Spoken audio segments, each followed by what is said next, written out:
Salut à tous, salut Okid, bienvenue dans mon quartier général d'APT 42. J'espère que vous avez passé une très bonne semaine et que vous êtes prêts à hacker une petite box sympa sur Hack the Box.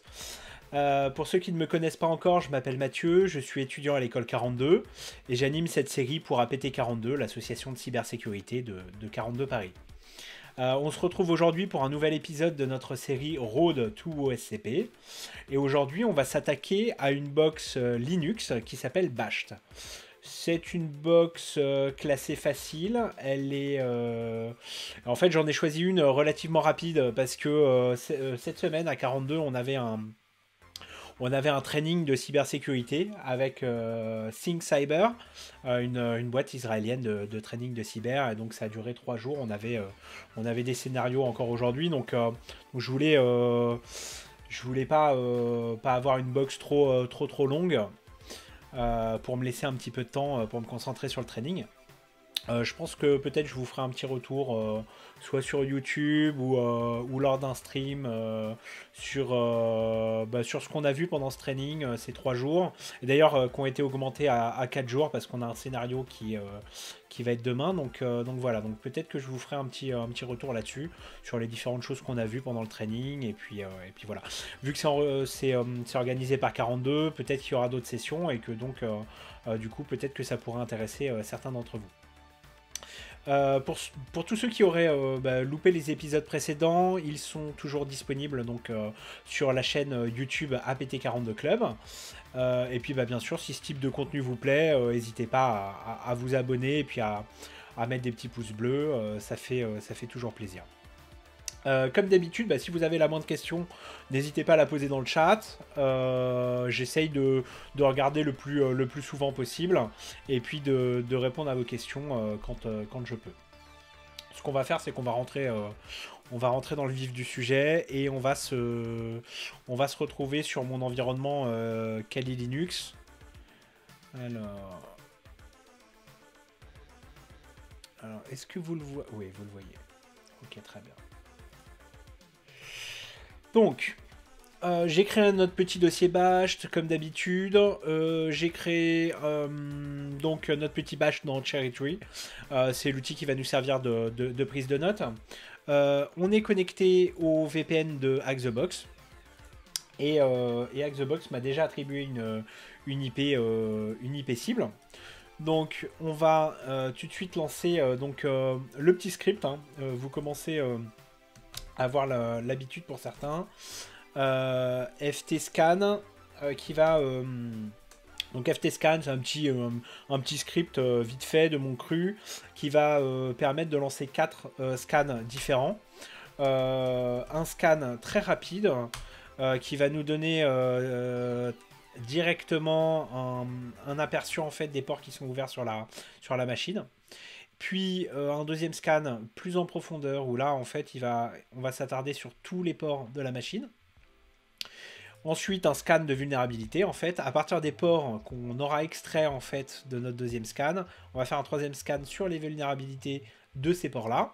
Et ensuite on fait un dernier scan, un quatrième scan en UDP, juste par acquis de conscience. Voilà, on a souvent peu de ports qui sont ouverts en UDP, mais voilà. On se fait un dernier petit scan comme ça. Donc là, notre premier scan rapide, tout de suite, ce qu'il nous dit, c'est que, a priori, on a un port qui est ouvert sur la machine, un port 80, avec un service HTTP. Ok, le full port, le full scan nous ressort exactement le même résultat. Donc, il semblerait que sur cette machine, on n'ait qu'un seul port qui soit ouvert. Donc, ce qu'on va faire, c'est qu'on va se noter le résultat de nos scans rapidement ici. On va se noter le résultat de ce scan là ici aussi, rapidement, clac clac. Voilà, donc ce qu'on peut voir, port 80 avec un service Apache. Donc ce qu'on va faire, c'est que on va regarder, comme d'habitude, au niveau de ce service-là, si on arrive à trouver une vulnérabilité. Donc, on va chercher avec notre pote SearchSploit, qui est l'outil de recherche en fait de ExploitDB. Et on va chercher ce qui se rapproche de Apache. Donc on voit qu'il y en a beaucoup. Nous notre version, c'est Apache 2.4. Enfin 2.4.8, mais... Ok. Est-ce que ça nous donne quelque chose de plus intéressant? 2.4.8. Ok. Donc là, on a a priori rien qui va nous intéresser pour le moment. De ce qu'on voit, c'est que les vulnérabilités en fait qui ressortent de cette version d'Apache sont plus ou moins couplées à chaque fois avec un autre service. Typiquement, les deux premières lignes, on voit que ça concerne en fait les serveurs Apache qui run du PHP.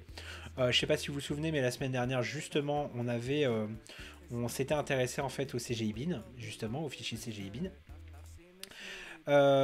On va avoir aussi par exemple tout ce qui est Tomcat. Donc on va voir si c'est un service qui run sur cette machine.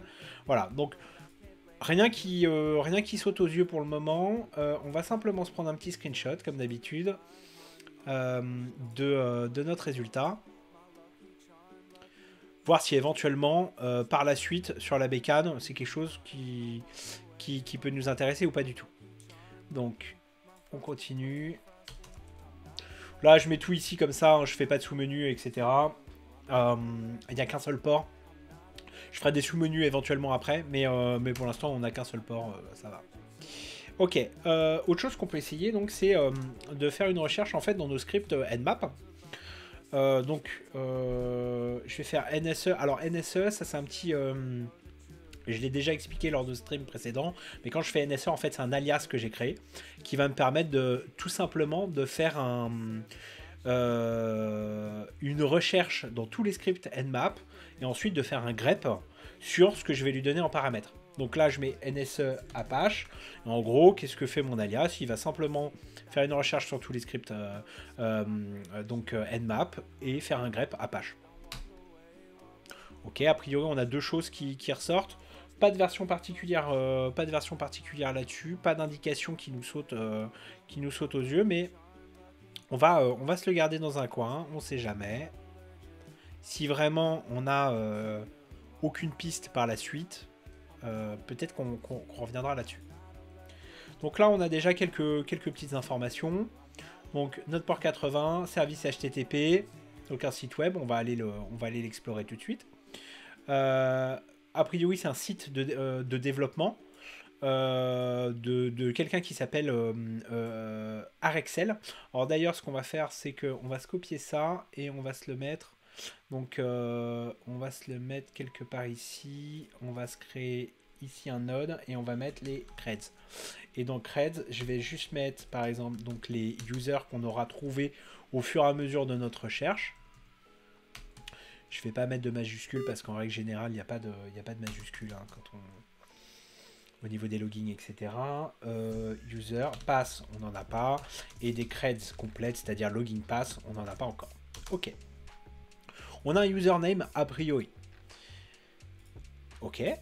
Notre scan de vulnérabilité n'est pas encore fini. Donc, ce qu'on va faire, c'est que, vu que c'est un site web, eh ben, on va s'attaquer au site web. À l'exploration, en tout cas, du site. Comme d'habitude, qui dit site web dit burp. Je l'ai souvent expliqué, mais burp, c'est un proxy. Donc en fait, ça va nous permettre d'intercepter et d'avoir l'historique en fait de toutes les requêtes et de tout ce qui va se passer entre nous et le site cible. Voilà, donc on lance burp et ensuite à partir de burp, on va lancer leur browser. Donc là au niveau du proxy, moi je l'ouvre simplement pour loguer toute l'historique. Moi ce que je veux c'est juste l'historique pour le moment de mon exploration. Donc j'enlève, je lui dis de ne pas intercepter. J'ouvre le browser et donc on a dit notre IP elle est là. Donc nous on veut explorer cette IP sur le port 80. Ok, donc on tombe sur un site web. Ce qu'on va faire, c'est que on va se prendre des notes de notre exploration de site web ici. On va dire HTTP. Je dirais même, est-ce que je peux... c'est comme l'autre fois. Alors, j'avais fait comment déjà l'autre fois? J'avais fait change note propriété. Voilà. Pour 4 ans. Ok, ce qu'on va dire, c'est qu'on va garder une trace en fait de notre exploration. Donc, quand on arrive sur l'adresse IP, enfin sur cette URL, qu'est-ce qu'on a? On a un site web et on va prendre un petit screenshot de ça. On se prend un screenshot de ça et on le met dans notre cherry tree ici. Voilà. Ok, comme ça on garde une trace. Alors, ce qu'on va faire, j'ai vu que le scan de vulnérabilité s'était terminé sur le port 80. Donc ce qu'on va faire, c'est qu'on va l'explorer, puis on va mettre les infos ici. Donc, qu'est-ce qu'il nous dit? Il nous dit à peu près la même chose, c'est-à-dire service HTTP avec Apache, HTTPD 2.4.18, ok, rien de nouveau. Il a testé quelques scripts Nmap, a priori il a tenté de détecter des vulnérabilités CSRF, XSS, rien là-dessus. Il a commencé à faire une énume. Je crois que c'est la semaine dernière, on a travaillé un petit peu avec Feroxbuster, ou même les semaines d'avant, enfin vous avez vu ça plusieurs fois. Là en fait Nmap il a commencé déjà à nous faire une sorte de petite recherche de directory en fait sur le site web. Donc là on sait déjà qu'on a quelques dossiers qui pourraient éventuellement nous intéresser. Qu'est-ce qu'il a leak? Il aurait leak une internal IP. Pour le moment, ça ne sert à rien. Ce serait vulnérable au slow loris. Ben ça, vous l'avez vu régulièrement. Quelle box on fait aujourd'hui? Aujourd'hui, on fait la box bashed. Bashed, box facile. Comme je disais en fait en début de stream, j'ai pris une box relativement rapide parce qu'à 42 cette semaine on avait pour certains volontaires on avait un training de 3 jours sur de la cybersécurité avec une boîte israélienne qui s'appelle Think Cyber et donc je savais pas trop si j'allais avoir le temps de préparer le stream, etc. Donc j'ai pris quelque chose de relativement rapide pour pouvoir me laisser un petit peu de temps pour faire le training. Donc voilà. Et puis peut-être que je vous ferai, comme je disais tout à l'heure, peut-être que je vous ferai un petit retour, soit dans un stream, soit dans une vidéo, sur comment s'est passé le training, ce qu'il y avait dedans. Je peux pas diffuser de contenu, mais je pourrais expliquer un petit peu ce qu'on a fait, comment c'était organisé, et puis ce que ça nous a apporté, quoi. Parce que je pense que s'ils refont l'expérience, ça peut peut-être intéresser d'autres étudiants. Donc Slow Loris, ça on connaît, hein. Slow Loris, il est vulnérable, mais en fait c'est du DDoS, donc nous dans notre cas ça nous intéresse pas. On n'est pas là pour DDoS une box, ça servira à rien. Là rien d'intéressant. Ici on voit effectivement qu'il y a en fait des vulnes au niveau d'Apache, mais j'ai envie de dire c'est un peu le package classique des vulnes Apache. Qu'on retrouve en fait et qui va nous sortir en fait systématiquement Nmap. On a à peu près les mêmes types de packages un peu classiques quand on fait quand il va scanner du SSH par exemple. Donc ça, on va se les mettre de côté. Pour le moment, moi, il n'y a vraiment rien qui attire l'œil. Voilà. Tout, bien sûr, hein, comme d'habitude, tous les scans, je les ai sauvegardés, ils sont là. Et on peut les retrouver si on a besoin tout à l'heure, si on a manqué quelque chose. On va continuer du coup, rien de vraiment apparent au niveau des vulnes. Donc on va continuer un petit peu notre exploration. Ce qu'on va faire, c'est qu'on va checker vite fait la source page ici, voir si éventuellement il y a quelque chose qui nous saute aux yeux. Je sais pas, peut-être l'utilisation d'une API, un mot de passe en clair, des informations qui auraient été laissées en commentaire, ou par exemple un chemin vers, je sais pas, une photo. Donc là, bon, on a image, non, rien d'intéressant, mais éventuellement, il y a peut-être un chemin qui pourrait nous intéresser. Donc a priori, il y a le lien vers le GitHub du mec. Je pense pas que ça nous intéresse, mais on pourra y faire un tour si besoin. Ok, et puis ensuite on a du JS classique, jQuery. Ok, donc là, rien qui nous intéresse pour le moment. On va regarder, en fait, a priori, il y aurait... alors si je raconte pas de bêtises, ça on va l'ouvrir dans une autre fenêtre, voilà. Et ça, a priori, ça a l'air d'être le même poste. C'est l'image qui change? Non, ok. C'est deux mêmes images, donc a priori, il y aurait qu'un seul poste. Là, quand je regarde un petit peu là... Ok, rien de... Là, je vois vers où pointent les URL. Elles pointent vers rien du tout, donc rien d'intéressant. Donc la seule petite piste qu'on pourrait avoir pourrait éventuellement se trouver là-dedans.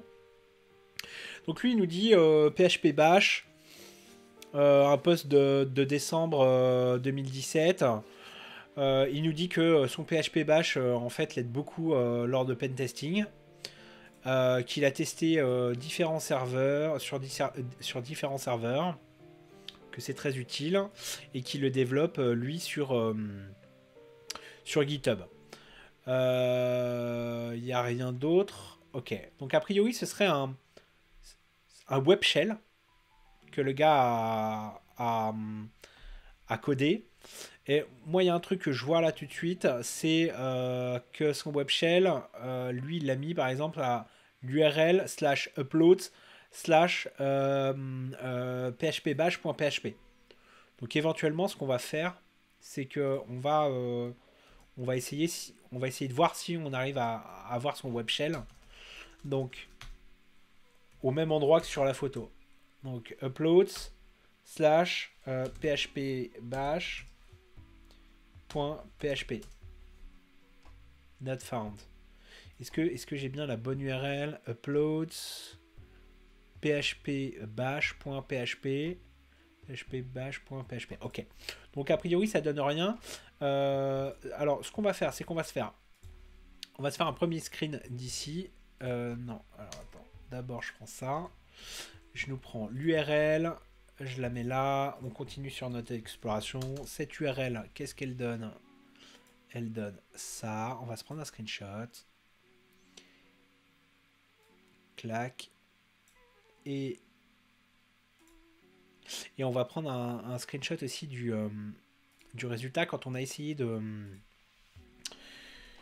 d'aller voir si la même URL qu'on retrouvait dans la photo, si on y trouvait un PHP bash.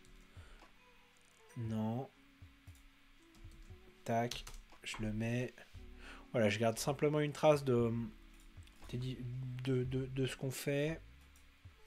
Ici, je vais simplement prendre comme ça, voilà. Ok.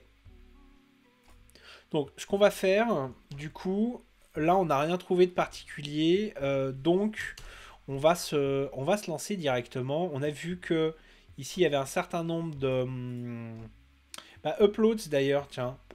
Il nous dit, il nous dit qu'il a vu uploads.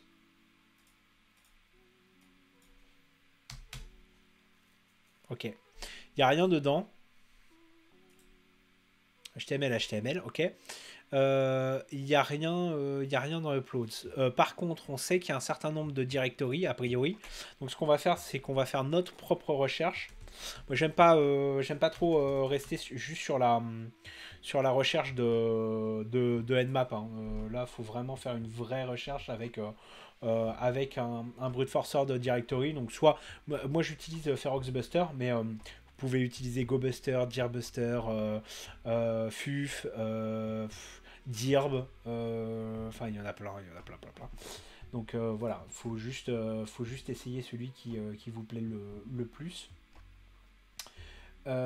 Ok, on y va. Donc sudo ferox Buster. Donc on va lui donner l'URL qu'on a envie de tester. L'URL, on va lui filer l'URL à la racine, là, celle-là. Ok. Ensuite, qu'est-ce qu'on lui dit? Bon, au départ, comme d'hab, j'y vais en mode bourrin, 200 threads. On va voir si ça tient le coup. Au pire, on baissera. Mais bon, déjà, on essaye comme ça. -N parce que j'enlève la récursion. -W pour lui spécifier moi la wordlist que je veux. Alors, il n'a pas l'autocomplétion, donc là, je l'ai mis de côté. Aïe, non. C'est pas ça. Alors. Elle est là. CTRL-C. Donc, user, share, wordlist, Dearbuster. Et ensuite, je prends la directory medium small. FUF, c'est. Ouais, Mika, FUF, c'est carrément pas mal. C'est carrément pas mal. D'ailleurs, je crois qu'il y a une room sur Hack the Box Academy qui est sur FUF. Après. Bah, c'est très bien. Après, c'est vraiment une question de goût. Hein. Moi, j'aime bien faire Oxbuster. C'est un outil qui est en Rust et qui est genre. Enfin, au niveau de la rapidité, je le trouve vraiment violent. Donc, c'est pour ça que je l'utilise. Maintenant, on a très bons résultats aussi avec d'autres brute forcers, quoi. Donc -F, je ne sais pas si vous vous souvenez, mais sur une autre box, on avait testé. C'est-à-dire que, en fait, ce qu'il va faire, c'est que, donc là, il va prendre l'URL, puis il va tester des mots qui sont dans ma wordlist. Et en fait, -F, ça veut dire qu'à chaque mot qu'il va tester dans la wordlist, il va aussi le tester avec le slash ou sans le slash. Voilà, c'est tout ce que ça fait. On se lance ça, tranquillou. Ok, il a l'air de tenir la charge pour l'instant, on n'a pas d'erreur. Là, en gros, si j'avais mis trop de threads, ouais, là, il y a un peu d'erreur. Mais quand on met vraiment trop de threads là et que le site il a du mal, on se retrouve avec des centaines ou des milliers d'erreurs là à droite. Ok. Bon, bah pour l'instant, il trouve des trucs intéressants. Du PHP, du JS. D'ailleurs, peut-être qu'on fera une recherche après. On va voir. Si on trouve rien d'intéressant là, une fois on aura checké tous ces directories, peut-être qu'on fera une recherche avec l'extension .php parce qu'on a vu que merde, comment ça s'appelle, bah, son web shell qu'il a codé, il est en PHP, donc il est en .php. Ok, donc là c'est déjà terminé. Ce qu'on va faire, c'est qu'on va se copier ça et on va se le noter là dans notre exploration. Ok, nickel. Bon, on va les essayer hein, vite fait, une à une. Hop, clac. Donc upload, on l'avait déjà essayé. Hein. On va essayer PHP, sendmail.php. What? Qu'est-ce que c'est? Ok. Sendmail.php. Est-ce que je peux le... Pas vu source. C'est... Je vais faire un petit widget dessus pour voir si je peux l'avoir. 4 sendmail. Ouais, ok, il n'y a rien. RM sendmail. Bon, au niveau du sendmail, il n'y a rien du tout. Next, JS. Est-ce qu'on va avoir quelque chose dans JS? Ok. Donc là, alors souvent quand je cherche des anomalies, je regarde au niveau des dates, vous voyez par exemple. Donc là, je regarde un petit peu comme ça. Là, moi, il n'y a rien qui me paraît incohérent. On va cliquer juste vite fait dessus, mais pour l'instant, ça me paraît être en fait des packages classiques. Et là, en fait aussi, on n'a pas j'ai pas d'incohérence au niveau des dates. Parfois, en fait, quand il va y avoir des indications, typiquement, si vous avez tout en 2017 et que vous en avez une qui est genre en 2020, vous allez vous dire, tiens, pourquoi celle-ci elle a été modifiée à une autre date, et cliquer dessus et checker, voir si éventuellement il y a quelque chose. Là, moi, bon, j'ai rien. On va se le garder de côté, mais je vois rien qui me saute aux yeux. On fait vraiment une reconnaissance un peu classique. Si vraiment on n'a rien, on rentrera un petit peu plus dans le détail à aller checker un petit peu plus dans les fichiers. Icons, Forbidden, ok. Oui, ben on le savait. Upload, on l'a déjà essayé. Image, on le teste vite fait. Clac. Ok. A priori, c'est du très classique. Hein. On a tout ce qu'on retrouve sur le site web. Oui, oui. Ok. Rien d'intéressant ici. Server status, donc c'est Forbidden. Tiens, on a le UDP scan qui vient de se terminer. Rien, NA. Donc, ok. Donc, rien à signaler. Ah, merde. Qu'est-ce que j'ai fait? Mauvais raccourci clavier. Hop, voilà. Ok, donc serveur status, on va être en Forbidden. On va aller checker les fontes. Il faut être exhaustif. Hein. De toute façon, quand on fait de la recherche, de la recherche de vulnes, etc., ou d'exploit, faut tout regarder. Voir si on a quelque chose qui est incohérent. Bon, là, j'ai rien qui me paraît incohérent. Ça me paraît des trucs relativement classiques. Alors ici, on a un dossier de dev. Souvent, dans les dossiers de dev, on a des trucs qui peuvent être intéressants, oubliés. Ok, bah vous voyez. Donc là, à mon avis, on a quelque chose qui est intéressant. Je vais les ouvrir les deux là, mais je pense que là, on est tombé sur ce qu'on cherchait. Donc je vais le noter là. Donc sur dev, qu'est-ce qu'on a trouvé? On a trouvé ça. On va prendre un screenshot.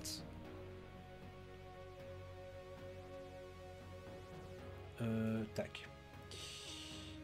Voilà. Donc là, on va regarder si c'est ça qui nous intéresse, mais ça y ressemble. Donc, ils sont où? Ils sont là. Ça a l'air de mal... Est-ce que ça a bien chargé? Ouais, ok. Donc là, on serait www.data @bashed, donc justement notre bécane. On serait dans var www html dev. Ok. Est-ce que je peux faire un... Ok, donc j'ai mes commandes qui s'affichent ici. Donc là, on est vraiment dans un web shell. Ok, donc là c'est ID. On va faire les uname -a pour avoir des infos. On va faire sudo-l. Ok, on a des choses qui sont intéressantes.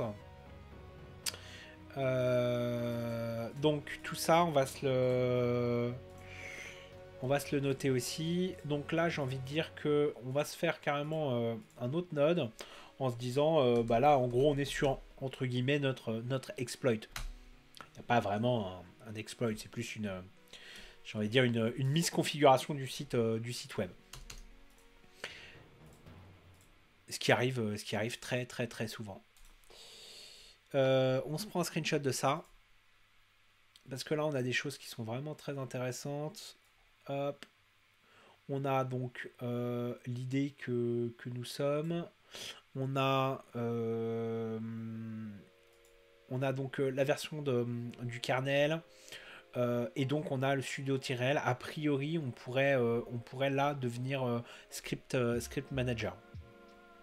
Bonsoir Cochrane. Bienvenue. Ok, là, ici. Ok, nickel. Le truc, c'est que... Bon, on va essayer de devenir script manager. Donc là, potentiellement, là, ce que ça me dit, c'est qu'en gros, si je fais... je pense un sudo su... non, pas sudo su. Si je fais un su script manager, je devrais pouvoir simplement devenir script manager. Donc on va essayer. On va faire un sudo -i-u.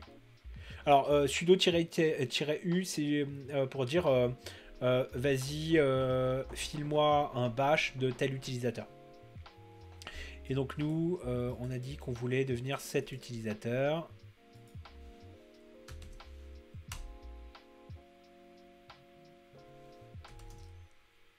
Ok, ça marche pas. Alors, ça marche pas, peut-être parce qu'il nous faut... peut-être que ça marche pas à cause du web shell. Donc, ce qu'on va faire, c'est qu'on va essayer, à partir du web shell, de récupérer un reverse shell. C'est toujours mieux de bosser sur un reverse shell. Donc, comment on va choper un reverse shell? Eh bah, c'est simple. Payload all the things, qui est dans les favoris toujours. Et on va essayer.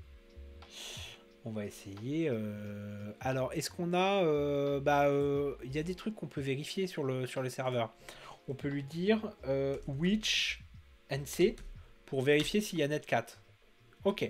Donc on a, a priori, on a netcat sur le serveur. Donc on pourrait se faire un petit reverse shell en netcat.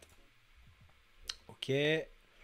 Donc netcat, il est là. Netcat. Donc si on fait un NC, enfin voilà, ok. Donc on va faire notre listener. Donc le listener, comme d'habitude, sudo rlwrap, et on va le faire sur le port 9001. Donc là on écoute, on se met en écoute pour réceptionner un reverse shell sur le port 9001. On se met en écoute sur notre machine. Sur la machine distante, qu'est-ce qu'on va lui dire? On va lui dire fais NC vers donc notre bécane d'attaque. Notre IP c'est quoi? 10.10.14.100. Ok, donc va discuter avec 10.10.14.100 sur le port 9001 et je veux que tu exécutes bin bash. Ok. On est d'accord, hein? Ok. Donc on essaye ça. Là. Ok, problème. Vous verrez, ça arrive assez régulièrement, ce type de problème. Il nous dit, on a un problème parce que notre version de Netcat qu'on a, eh ben en fait, elle accepte pas l'option E. Du coup, je peux pas exécuter. Oui, je veux bien l'appeler, ton pote là, mais je peux pas exécuter bin bash. Ok. On va essayer autrement. Donc, ce qu'on peut faire, c'est éventuellement de le faire en bash. Donc, on va essayer en bash. Là, on en a un petit, facile. Alors, je vais le mettre là pour le modifier. Donc, dev TCP 10.10 1400 sur le port 9001. On va essayer ça. Clac. Exécution de commande. Et ici, on n'a rien. Ok. Donc ça, c'est peut-être dû aussi au web shell. Ce que je vais vous montrer, du coup, c'est une méthode qui va consister en fait à faire, à utiliser netcat, mais à utiliser netcat en fait en bypassant le tiret E. Donc, je vais vous montrer comment on fait. Ce qu'on va faire, c'est qu'on va se mettre juste comme ça pour voir dans un fichier temp. Ok, enfin dans un dossier temp. Je vais juste lister ce qu'il y a dedans. Ok. Ce qu'on va faire, c'est que donc, en fait, on va utiliser mknode qui va nous permettre en fait de donc mknode avec le flag p, ça va nous permettre en fait de créer un fichier en mode FIFO, first in, first out. Je vous laisse regarder un petit peu comment ça fonctionne. Mais en gros, ce qu'on va faire, c'est que on va utiliser mknode pour créer donc un fichier FIFO dans temp backpipe. Ok. Vous pouvez noter les commandes. De toute façon, dans le rapport que je vous donnerai sur Discord, il y a toutes les commandes que je tape. Et ensuite, ce qu'on va faire, je vais le mettre là pour le modifier. On va utiliser ce backpipe avec NC pour pouvoir faire le in et le out en fait de notre communication. Donc notre IP, notre port, hop, voilà. Vous voyez, bin SH, bon, j'aurais pu mettre bash, c'est pas grave, on va essayer comme ça. TMP backpipe, pipe into NC et ensuite donc le 0 par ici, le 1 par là et le tout qui passe par temp backpipe. Ok, on y va. Clac.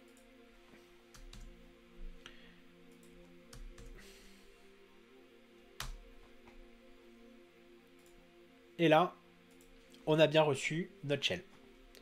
Donc là, je remonte, tac, ls. Donc là, par contre, il va falloir qu'on élève notre shell.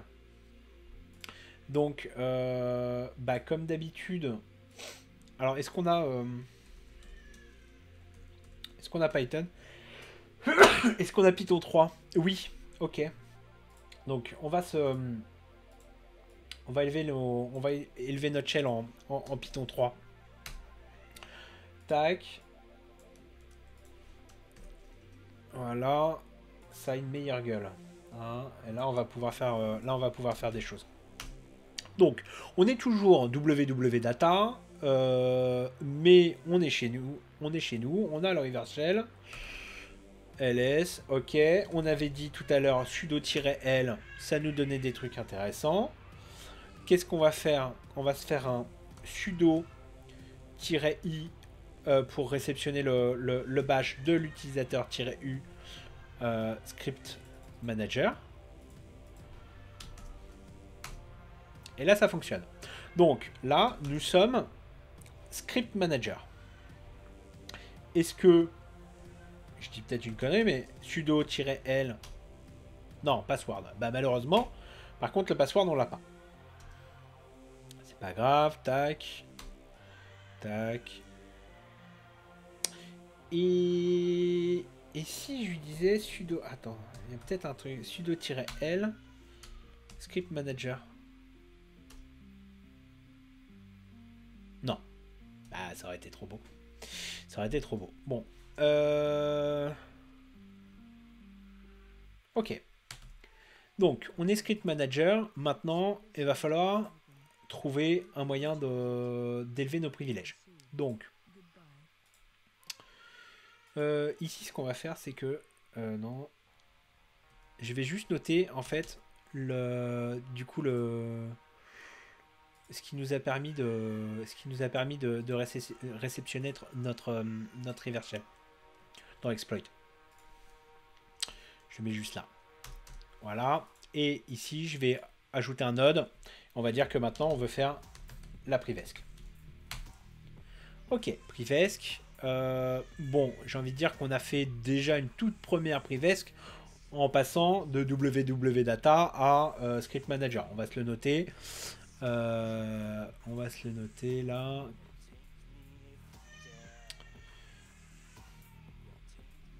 Voilà, comme ça.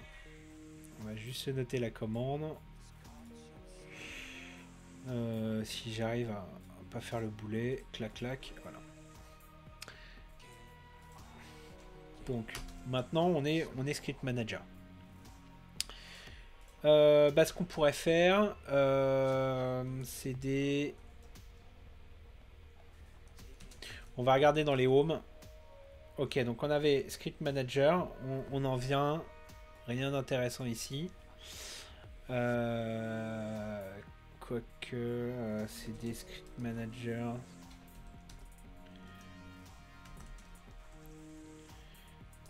Est-ce qu'on peut... Est-ce que je vais pouvoir le catch? Je sais même pas. Non, il n'y a rien dedans. HRC ça sert à rien, ça non plus. C'est des points nano. On va voir s'il y a quelque chose d'intéressant là-dedans. Non, rien. Donc, on va sortir de là. On va aller chez notre pote. Donc on s'était pas trompé, hein. Arexel, c'était bien un utilisateur. Ok, il y a un user. Est-ce que nous on a les droits là-dessus? Si je compte le user, enfin, comme d'habitude, j'affiche pas les flags. C'est pas le but. Le but c'est pas de vous donner les flags et que vous les rentriez dans Xbox. Le but c'est plutôt de vous montrer comment on fait. Donc si j'arrive à le compter, c'est que je peux le lire, hein. Donc là on a bien accès au premier flag. D'ailleurs on y avait peut-être déjà accès. Je sais pas si bon, c'est pas grave, on s'en fout. Ok, ici, est-ce qu'on a quelque chose d'intéressant? 4. Non, ok. On a permission denied. Qu'est-ce que c'est ça?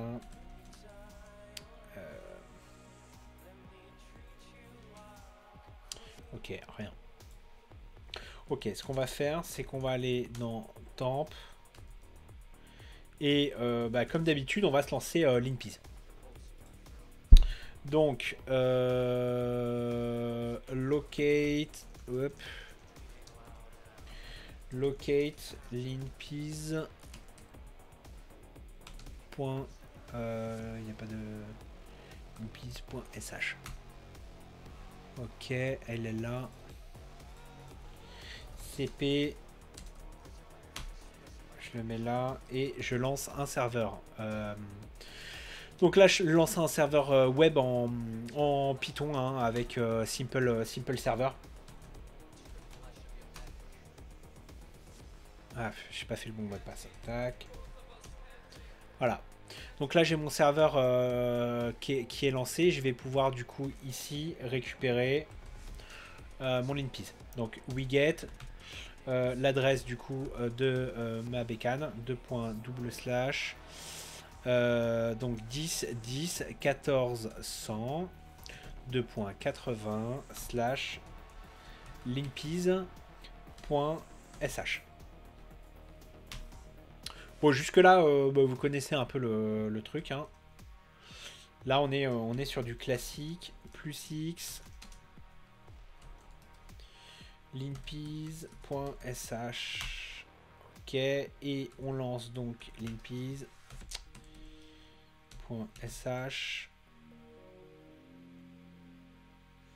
Il y a bien un truc que j'aurais fait. Ah ben non, je suis con. J'allais dire, je me serais bien connecté en SSH, mais non, il n'y avait pas de port SSH, donc non. Ok, t peas out.txt. Ok. Donc, on va... Hop, hop, hop. On va pas trop vite. Ok, donc là, a priori, il a trouvé des trucs qui sont intéressants. Ce qu'on va faire, c'est qu'on va se noter tout ça. Ouais, bah, privesc. Ok, on va dire juste... Ouais, bah, si, linpiz.sh et nous, les informations en dessous.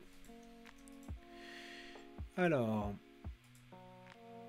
première chose intéressante, a priori,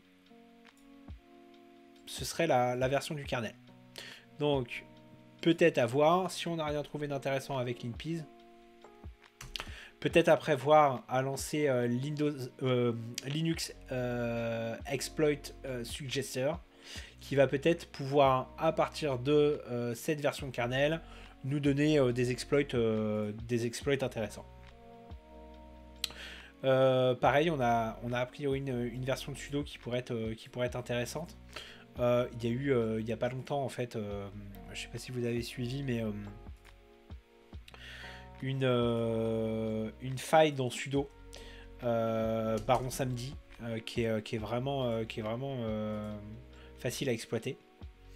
Donc là, a priori, on aurait quelque chose dans le pass, ce qui veut dire que si on arrive à trouver quelque chose qui s'exécute, quelque chose que root exécuterait, peut-être qu'on pourrait le bypasser. Donc ça, c'est pareil, je je vais le noter. Clac. Merde.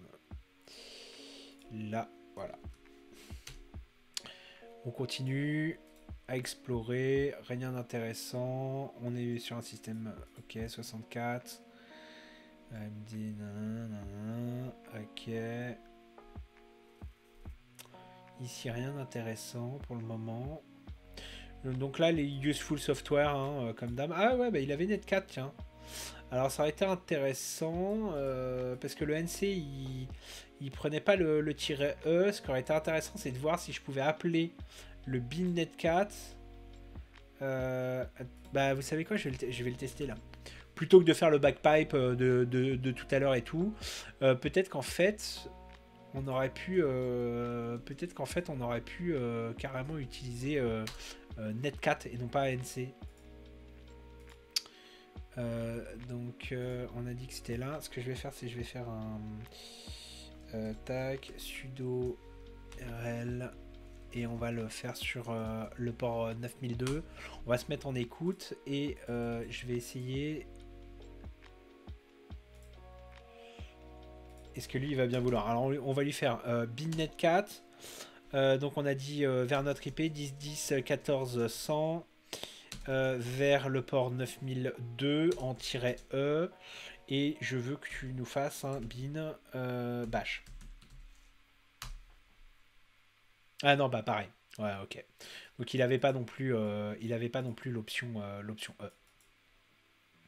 Ok, donc pas de pas de regret.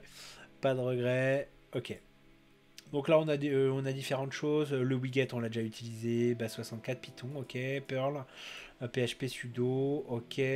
On aurait GCC dessus si on a envie de compiler. Si éventuellement on a envie de compiler un exploit directement sur la bécane cible. Dans les process, est-ce qu'on voit quelque chose qui nous attire le regard? Moi jusque là rien de particulier. Donc là ici c'est nous, hein. Clac, on est là. Ça c'est nous. Ok.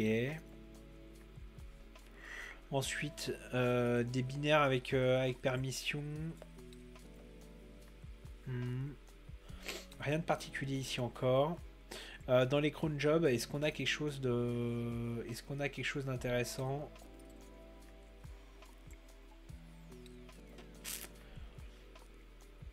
Moi je vois rien qui m'attire là à première vue comme ça. Bien sûr, avec T, hein, j'ai enregistré les résultats dans un fichier comme ça. Si éventuellement on est en panne à un moment donné, on pourra y retourner. Au niveau des services qui tournent, ok, d'accord. C'est du classique. Encore une fois, rien qui attire l'œil. Ok. Ok, on va passer un peu. Non. Ok, bah là, pas d'interface supplémentaire.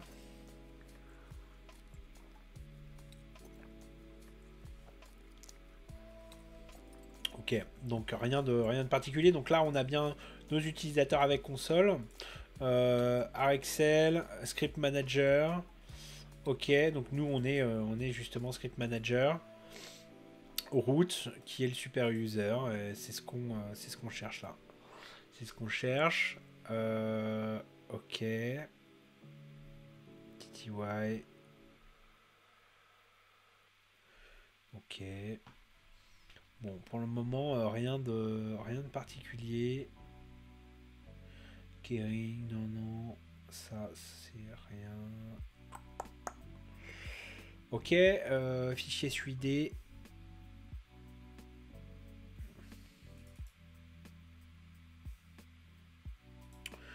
Ok. C'est marrant, il me le met en gras là. Ouais. Je vais prendre un petit screenshot de ça, histoire de off. On y reviendra peut-être. On verra au SUID. Sinon, je les chercherai à la mano. Si j'en ai besoin. Ok.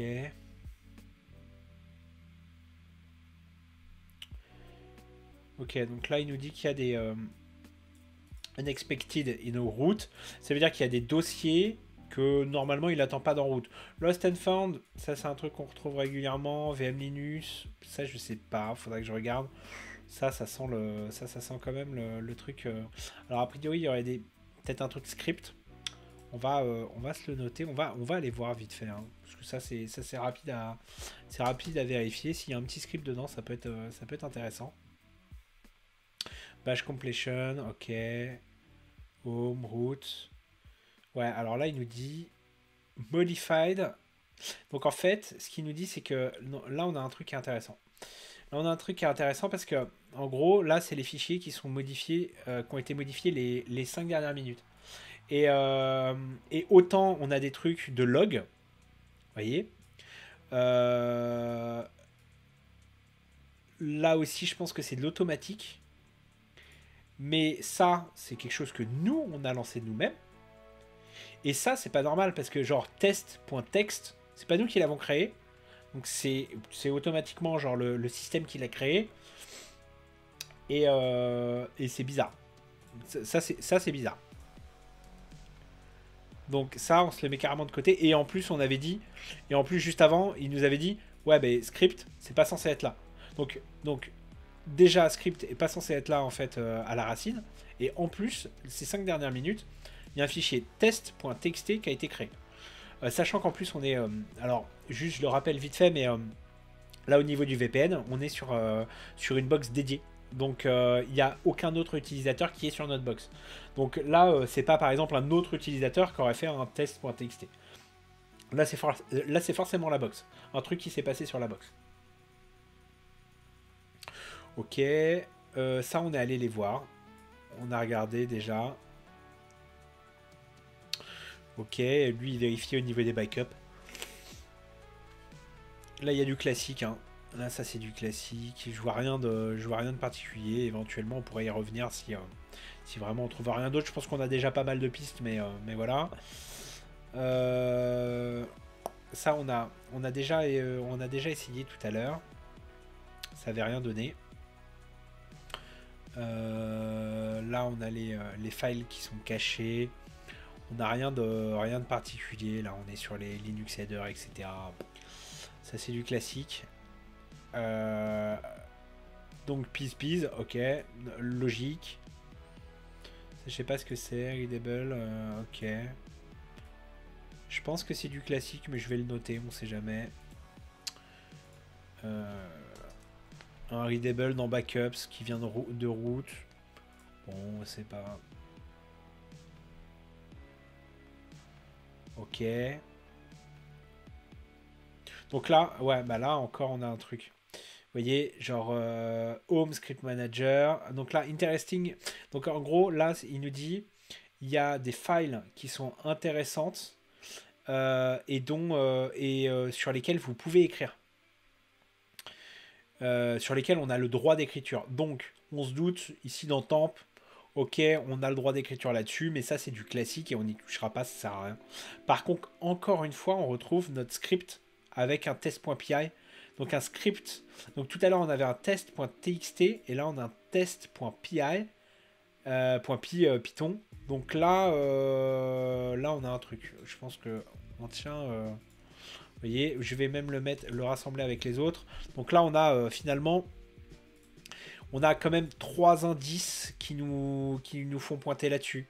Alors effectivement, c'est pas comme le pass hijacking qui est là, qui est en jaune, mais en fait, le fait d'avoir 3 fois des alertes à cet endroit-là particulier, quand même, je pense qu'on va aller faire un tour. Donc là, au niveau des, donc il check au niveau des passwords s'il arrive à trouver quelque chose. A priori, il n'a rien trouvé. Ici aussi. Ok. Bon, bah c'est des slash. Et effectivement, on a bien. Ok. Donc là, on a du root partout. Et là, tiens, un dossier qui appartient à Script Manager à la racine. Donc, ok, cool. On va aller voir. Script. Et qu'est-ce qu'on a dedans? ls-là. Ok. Donc on a bien les deux dossiers, enfin les deux fichiers de tout à l'heure. Euh, on a... Alors attendez, je vais remonter là, peut-être que vous verrez un peu mieux. Donc on a ce fameux test.py où l'InPice nous a dit on a le droit d'écriture dessus. Donc on peut le lire, on peut l'écrire. On va le lire.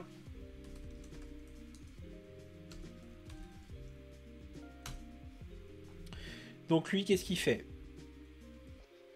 Il ouvre le fichier test.txt, puis il y écrit testing 1, 2, 3, point d'exclamation, et il ferme le fichier.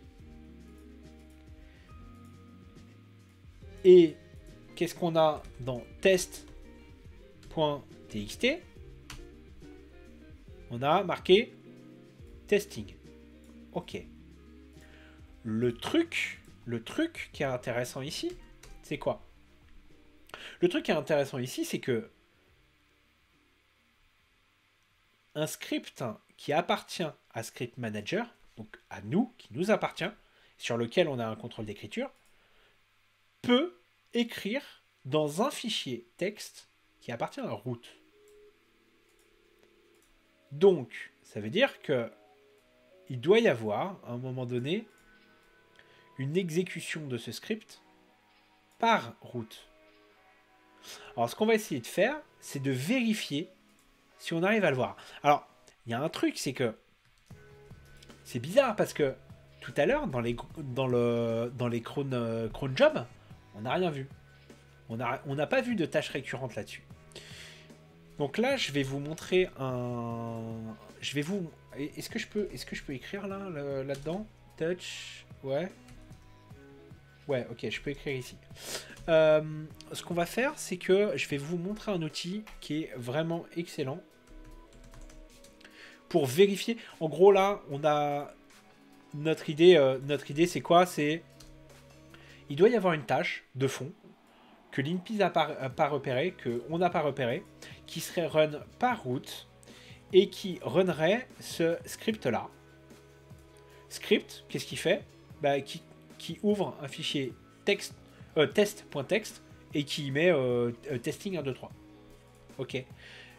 Donc, pour vérifier notre idée, eh ben, on va utiliser un soft qui s'appelle PSPY64 PsyPy64. Ok. CP.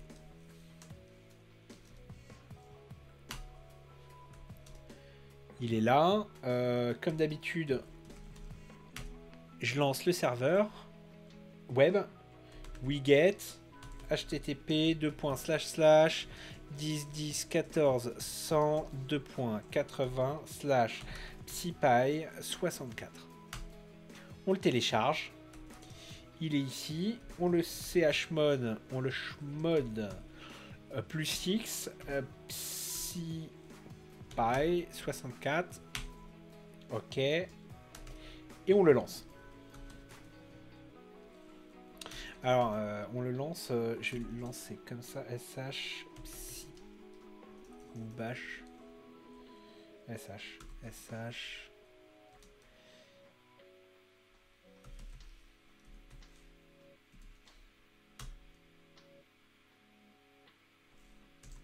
Bash psypy. Ah ouais non, c'est normal. C'est normal.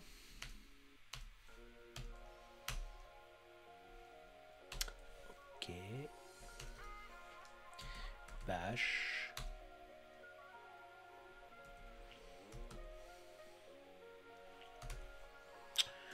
Mais dis donc. Ah. Je me disais. Donc lui, qu'est-ce qu'il va faire? Il va regarder tous les processus qui sont en cours sur la machine. Et dès qu'il y a un nouveau processus qui va apparaître, ou qui va se lancer, il va le faire apparaître. Donc, ce qu'on voit, c'est l'UID0. Il se passe des choses là. Non. Ouais, là, il se passe des choses. Regardez. Ça y est, il vient déjà de se passer quelque chose. Donc, en gros, ce qu'il nous dit là, on a les UID 0, on a l'UID 33. Donc, l'UID 33, a priori, c'est nous. C'est Script Manager. UID 0, c'est root. Ou alors, nous, on est UID... Ouais, si, c'est ça. Et il nous dit UID 0 a fait un Python test.py. Ce qui veut dire que root a lancé à 13h02, il a lancé test.py. Ok. Qu'est-ce qu'il nous dit? CD for F do Python done. Ok. Est-ce que c'est quelque chose qui se reproduit? Oui. On voit qu'à 13h03 et une seconde, enfin, voilà. Oui, c'est ça, et une seconde, ça s'est reproduit. Donc, ce qu'on peut en déduire, c'est que toutes les minutes, root lance test.py. Bon, ça tombe bien, on a l'exploration, on a le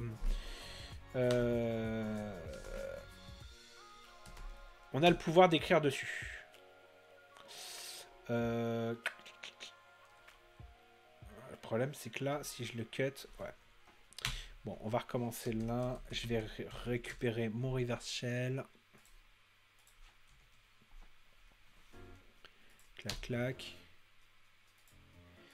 Ici. Est-ce que je les récup? Non. On relance. Allez, frérot.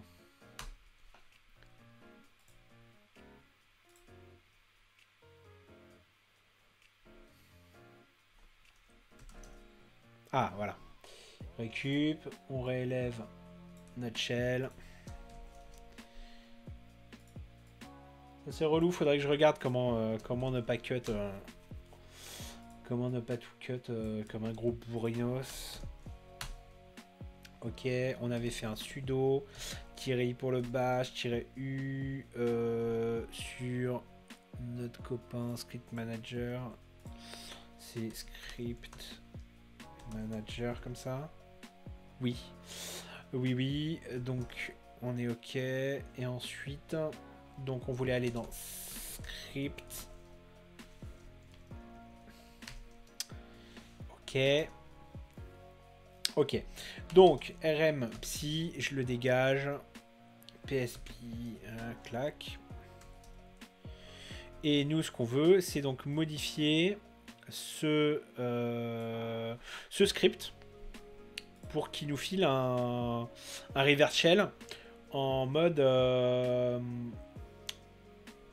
route. Donc, ce qu'on va faire, c'est que c'est un script Python. On va aller chercher un reverse shell en Python, tout simplement. Python et voilà. Nous, on va le mettre dans un script, donc on n'a pas besoin de faire le Python-C. Donc, on va juste copier ces lignes-là.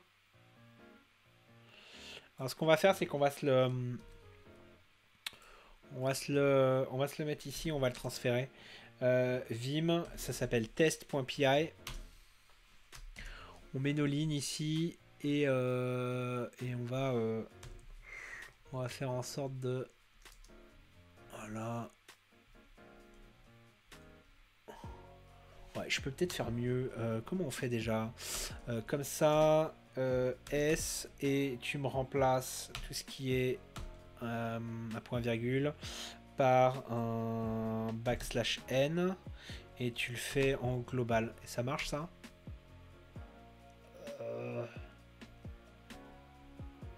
Non.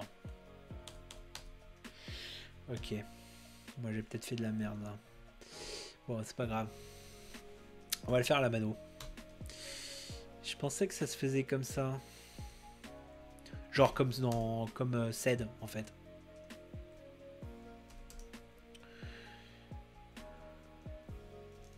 Après voilà, je suis pas un gros fifou de Vim, donc import PTY. PTY spawn. Ok. Bah, ça me paraît pas mal. Ça me paraît pas mal. Bah non, ça me paraît pas mal, mais oui. Mais faut mettre. Donc nous, on veut se connecter à. On veut se connecter au 10.10.14.100. Et puis, on va changer le port lit. Ok. On y va. Serveur. Donc, rmtest.py. Et on veut wiget. J'ai déjà fait du wiget tout à l'heure. Clac, clac.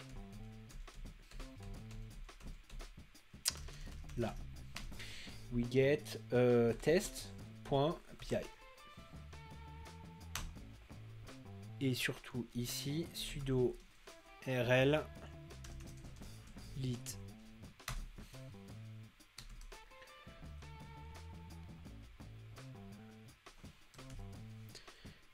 Et on attend 1 minute.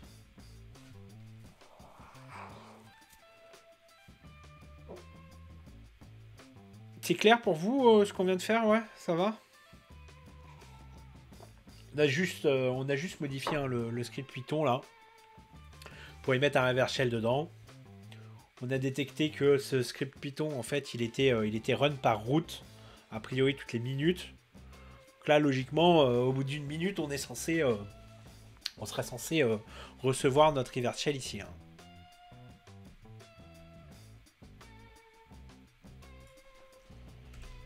Si je casse pas les trucs. Hein.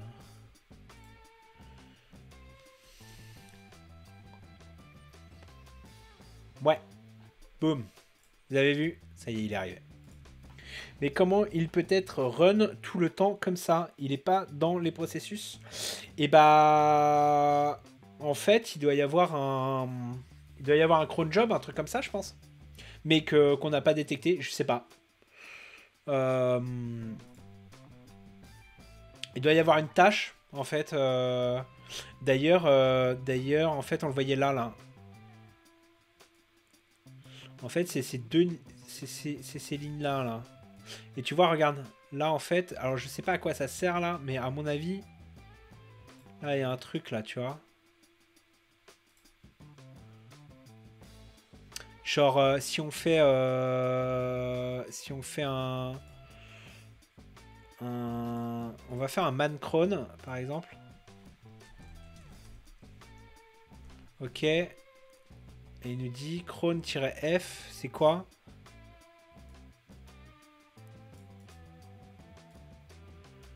Ok. Je sais pas si c'est du classique ou pas, en fait. Je connais pas suffisamment cron. Et ensuite, qu'est-ce qu'il dit là? Il dit sed-e s. Il enlève les blancs. Plus $. Moi, à mon avis, c'est ce truc-là.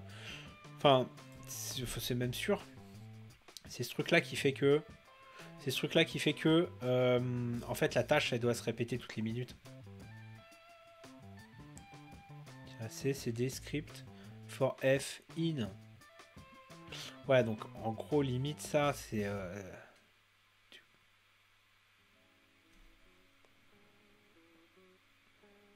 Je me demande même si c'est pas genre. En fait, là, limite, ça se trouve. Si ça se trouve là, n'importe quel script Python qui serait dans script serait exécuté. On peut peut-être essayer.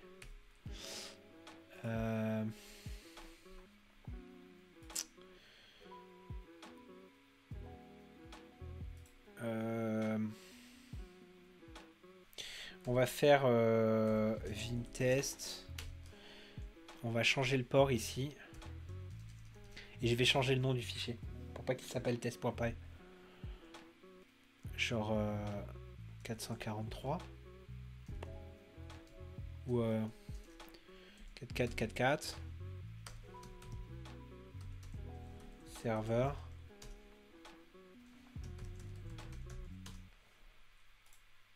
Et wiget. Mais du coup... Ah ouais, non, je voulais le renommer du coup. mvtest en apt 42.py serveur apt 42.py. Du coup, on arrête le serveur et on run un sudo rl 4444. Si on arrive à obtenir le shell, ça veut dire que du coup là, en fait, ouais, c'est ça, c'est qu'il run en gros tous les scripts Python qui sont dans script. Parce que là, on l'a renommé, donc, mais je pense que c'est ça. Hein. Je pense que c'est ça le truc. Et là, ouais, bah oui, c'est ça. Regardez, voilà. Donc là, on a le reverse shell. Là. On en a un deuxième. Donc c'est ça en fait, ce qu'il fait, c'est que c'est même pas il run spécifiquement test, c'est qu'il run tous scripts Python qui sont dans le script.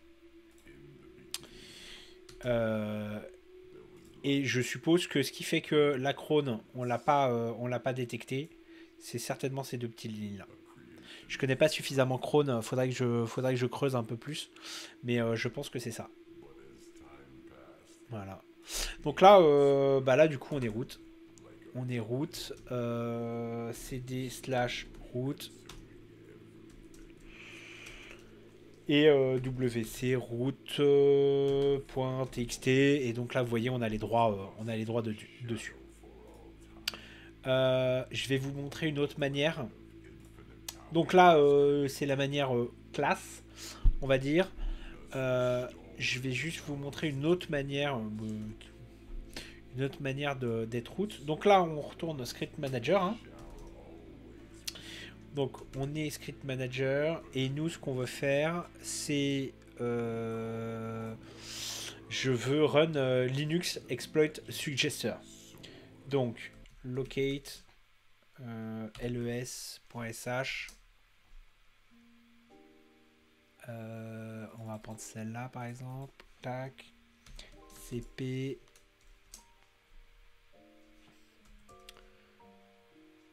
ouais serveur. On transfère ici avec un petit widget. Nous, c'est les.sh. Chmod plus x les.sh. Puis run les.sh. T les out.txt. Ok. Donc il a trouvé un certain nombre de choses. Notamment ces deux premières là. Ok, alors ce qu'on va faire c'est qu'on va... Donc ça serait pour le download. Est-ce qu'on peut... Open link je crois qu'on n'a pas internet sur la bécane là. Hein. Je vais pas m'amuser à ping. Si je fais juste un ping... ping-c1 8 zut à Google. Ouais, non, c'est bien ce que je pensais. On n'a pas internet. Donc je vais le télécharger sur ma machine d'attaque. Clac. Il s'appelle comment? Ouais, 45. Ok, les-r 45. Donc, qu'est-ce qu'il nous dit? On est en haut, ok. Il nous dit... Donc, vous voyez, au niveau des versions de kernel, hein, ça correspond. Et il faut gcc, cve, into-o, machin. Ok. Donc... Donc, MV4, il s'appelle 45 to CVE. Puis, GCC. Et donc là, on a notre exécutable d'exploit qui est là. Ok, copie, serveur. Mot de passe. alright. Et ici, du coup, we get l'exploit qu'on vient de compiler. Il nous dit quoi après lui? Juste. Ouais, ok, donc juste il le lance. Donc chmod. Et on lance. Et là, qui est-on? Route. Et voilà. Donc là, on est route. Comme d'hab, clac clac. J'élève juste le shell. Voilà. cd/route wc route.txt et voilà. Donc on a bien une deuxième manière de devenir route. Je dirais même que c'est même plus rapide encore que la première manière, mais bon voilà quoi. Ok, on sort de là et en fait, si vous regardez, on a même encore. Donc là, on a pris le premier, hein. On a pris le premier qui est là, mais on aurait pu essayer. Vous voyez, hautement probable sur Dortico, pareil sur Dortico 2, probable sur les barons samedi. Tiens, on va essayer le baron samedi, je vais vous montrer. Exit, hop. Exit. Ok, donc là, je suis bien Script Manager. On va aller chercher Baron Sam. Là. Baron Samedi Exploit. Ouais, je l'ai utilisé plusieurs fois, donc il est là. Ce qui nous dit au-dessus de la version 17.10, il faut utiliser ça. Et nous, on est 16.4. On est 16.4, donc il faut utiliser l'autre. C'est ça. Hein. Ah bah là. If a target is Debian ou Ubuntu 16.4. Bah bon, ça nous dit aussi, ouais. Bah ouais, justement, c'est après, ouais. On s'est un peu amusé pendant le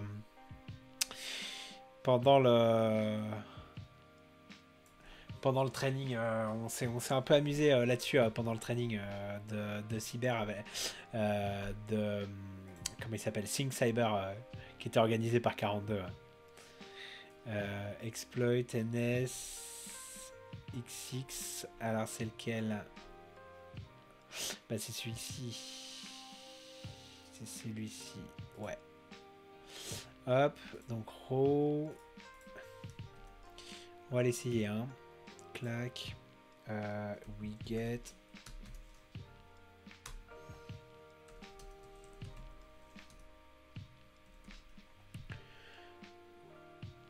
Ok, je pense que c'est celui-ci hein, qu'il faut. Donc we get. Voilà. On va l'essayer. Hein. Je sais pas, j'ai pas essayé chez moi là. Vraiment, c'est freestyle.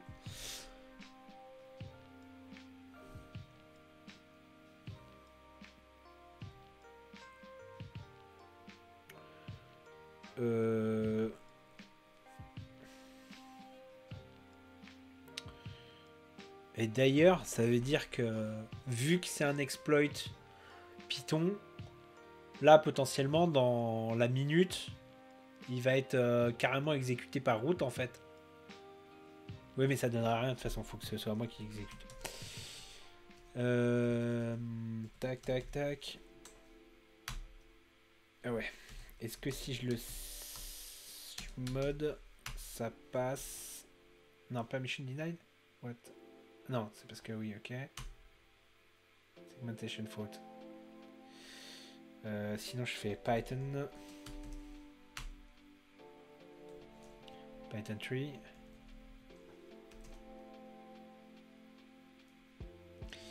Il a pas l'air d'aimer. Non, ça a pas l'air de.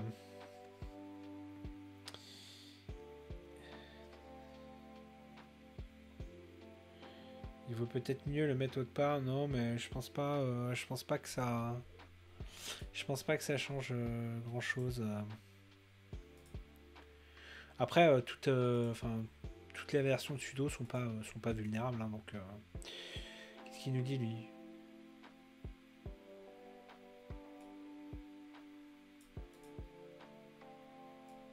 Ouais, il nous dit qu'il y a des prérequis, en fait.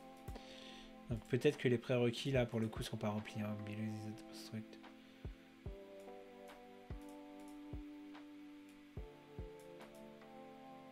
Ouais, don't expect too much, tu vois.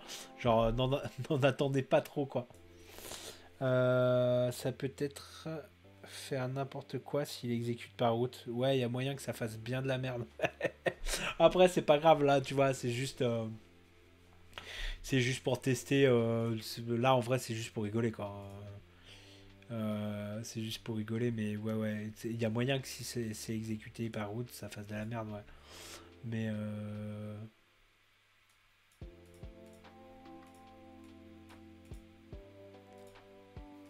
bon, a priori, le baron samedi, il veut pas, là. Le baron samedi, il veut pas. Est-ce qu'on en avait d'autres? Regardez. On avait celui-là, là. C'est le bon kernel, c'est bien tout. On a quoi d'autre? Je regarde, hein. Chocobo route.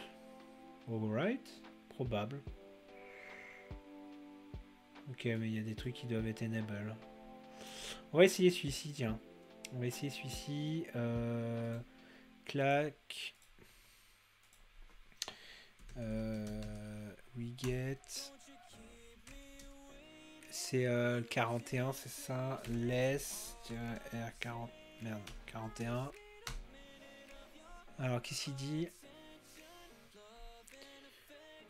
GCC, poke, poke.c et pawn. Ok. Donc MV41 en poke.c, puis poke.c-opn, pawn. Ok.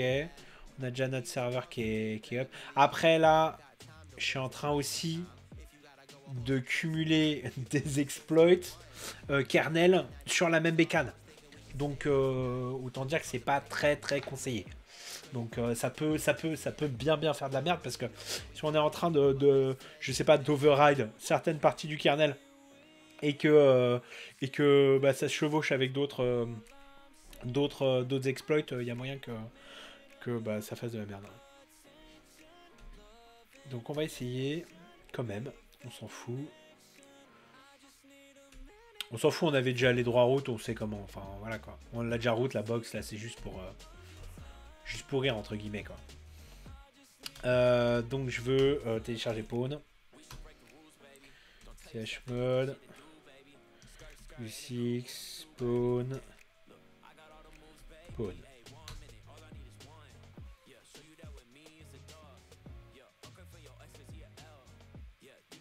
Après on est route. Ah mais je l'avais déjà essayé celui-ci sur une autre box. Et il niquait la box. Ah bah là. Ah bah ça y est, elle est niquée la box. Vous voyez, en fait on a eu route. Ok. Mais là. Ah là c'est fini. C'est fini, il a éclaté la box. Ah, je m'en souviens maintenant que je le vois là comme ça. Je m'en souviens de celui-ci. Je l'ai déjà essayé. À chaque fois, il m'a défoncé les box.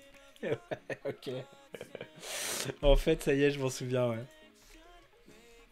Ok. Bon, on la route, la box. C'est pas bien grave. C'est pas bien grave. C'est à la fin. Ok, je récapitule vite fait. Donc, qu'est-ce qu'on a fait ce soir? On s'est fait un petit deux petits scans and map comme d'habitude. Qu'est-ce qui est ressorti de ces scans? En fait, il n'y avait qu'un seul port qui était ouvert, le port 80, service HTTP avec un service Apache HTTPD en 2.4.18.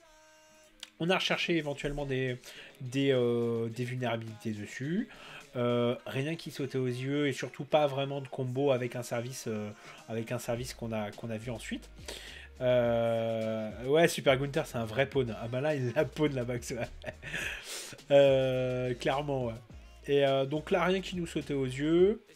Donc on a décidé de regarder un petit peu ce qui se passait sur le site. On a ouvert Burp et on a commencé à naviguer sur le site. On a trouvé une première crête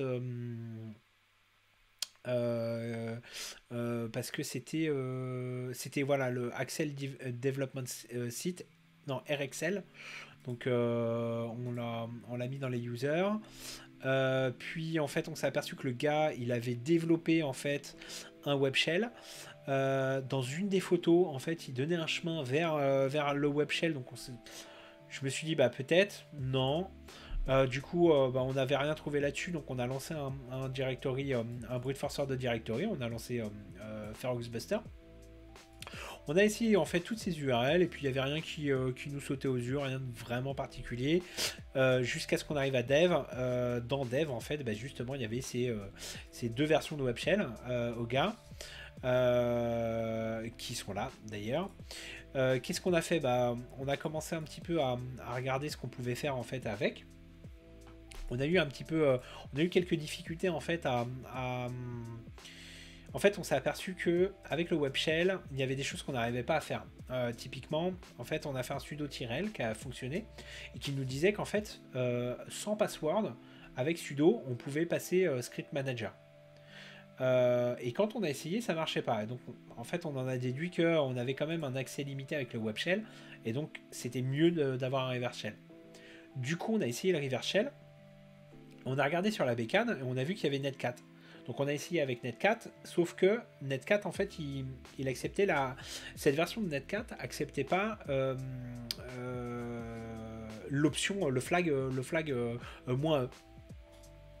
On est passé à une autre, on a essayé un autre reverse shell en fait en essayant directement avec Bash. Ça fonctionnait pas. Moi je pensais que c'était dû encore une fois au web shell.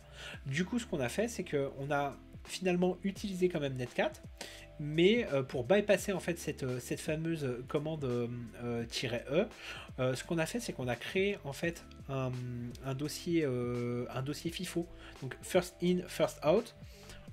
Si vous voulez voir un petit peu comment ça fonctionne, n'hésitez pas à aller regarder comment fonctionnent les fichiers FIFO. Il y a une super page Wikipédia qui explique un petit peu tout ça. Vous allez comprendre le first in, first out.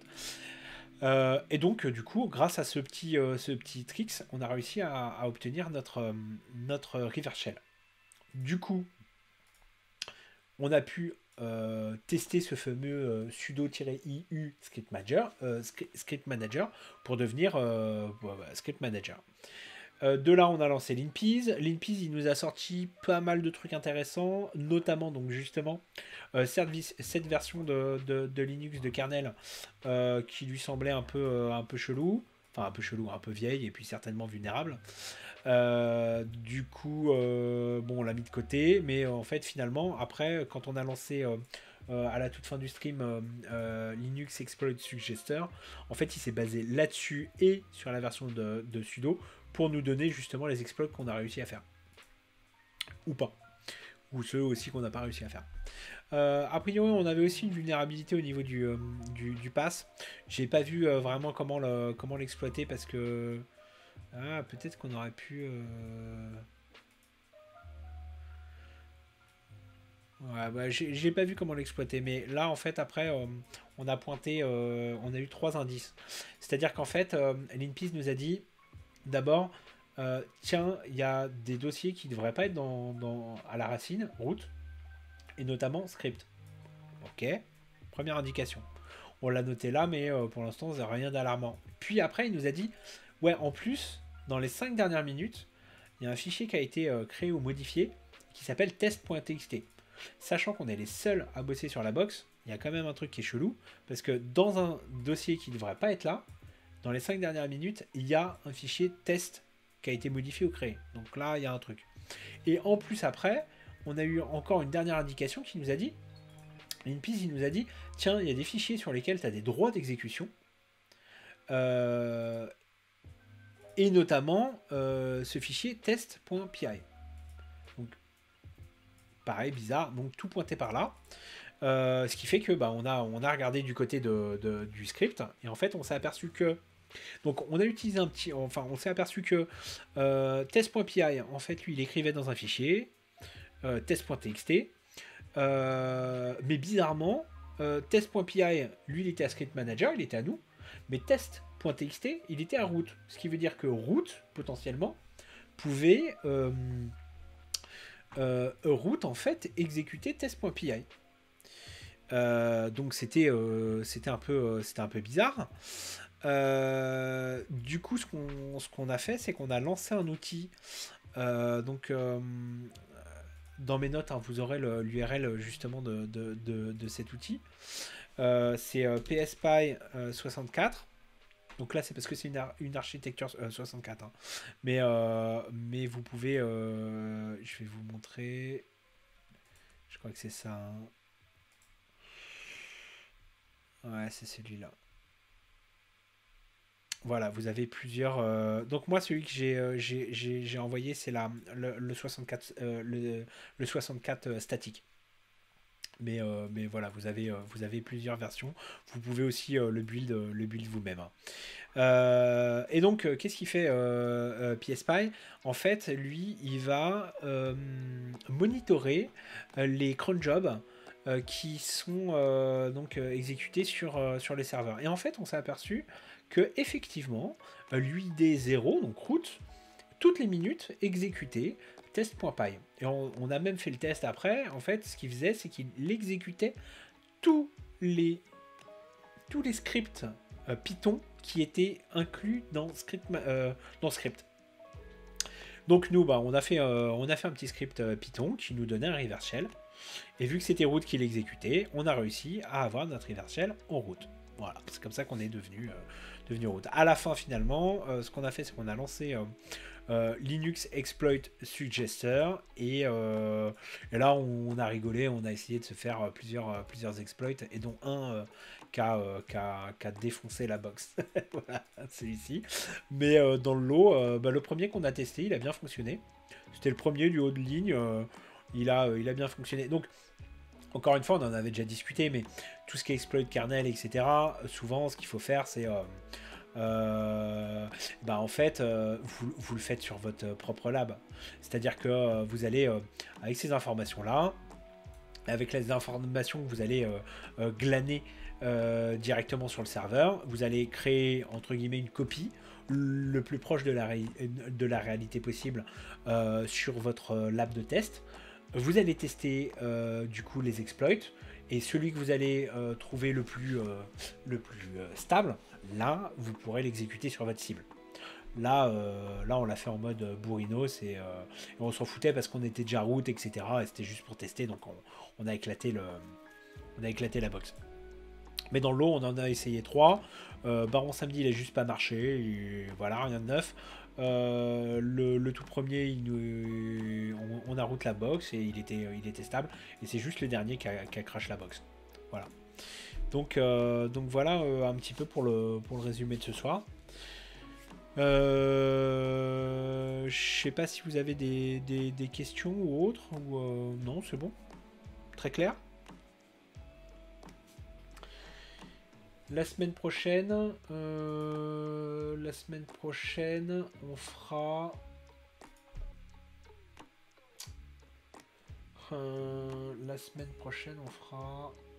Alors là, on était sur Bashed. Alors, je pense que la semaine prochaine, on fera Valentine. Soit Valentine, soit... Ah, il y a Jerry aussi, ça peut être pas mal. Ouais, alors je sais pas encore. On fera soit Valentine, soit Jerry. Ah ouais, c'est Valentine, ok. Ouais, bah Valentine c'est pas mal. C'est du très très facile. Mais c'est une...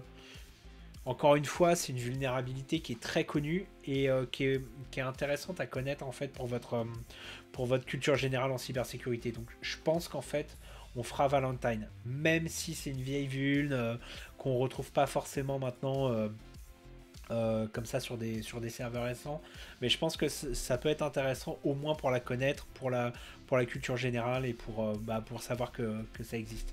Donc définitivement on fera Valentine la semaine prochaine. Je pense que c'est le mieux. Voilà. Bon, bah, j'espère que ce stream vous a plu. Comme d'habitude, je vais vous envoyer mes notes de stream tout à l'heure sur le Discord d'APT42. Donc n'hésitez pas à la refaire. N'hésitez pas à me PM si vous avez besoin. Si vous avez, s'il y a des choses qui sont mal comprises, s'il y a des doutes, ou simplement voilà, pour améliorer le stream, etc. N'hésitez pas à me PM, hein, moi je suis dispo à la fois sur le Discord ou sur le Slack de 42 et voilà, et je me ferai un plaisir de répondre à vos questions. Voilà, bah, du coup je vous dis à mercredi prochain, 21h, on fera la box Linux Valentine. Et puis bah merci à tous d'avoir posé des questions pendant ce stream, d'avoir participé. Et puis bah j'espère vous voir mercredi prochain. Voilà, je vous souhaite à tous une très bonne soirée. Bonne soirée, ciao.